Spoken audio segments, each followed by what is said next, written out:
Beshi, alam mo, nung namatay tayo, akala ko magkakapis na tayo. Ang gulo din pala dito sa Devas, no? Tiyak kong maaari ngayon na hinahabol na ng mga halimaw sina Ada at Kaya. Di, sigurado yun.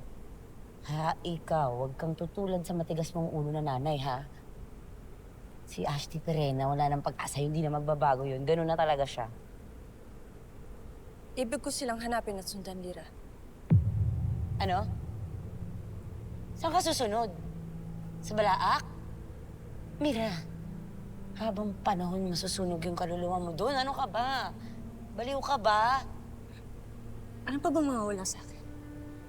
Ang aking Ada? Maaaring hindi ko na siya makita ng mahabang panahon, kaya bakit hindi ko sila susundan? Ang daming dahilan. Bakit? Anong gagawin mo? Susunod ka sa Balaak? Hindi mo ba alam na... Di ba narinig mo din yun? Nandun ka. Sinabi ni Emre. Masusunog ng habang panahon yung kaluluwa mo. Ahanin ko pa ang Devas kung wala dito ang aking Ada. Nandito ako, Mira! Ano ba ako sa'yo?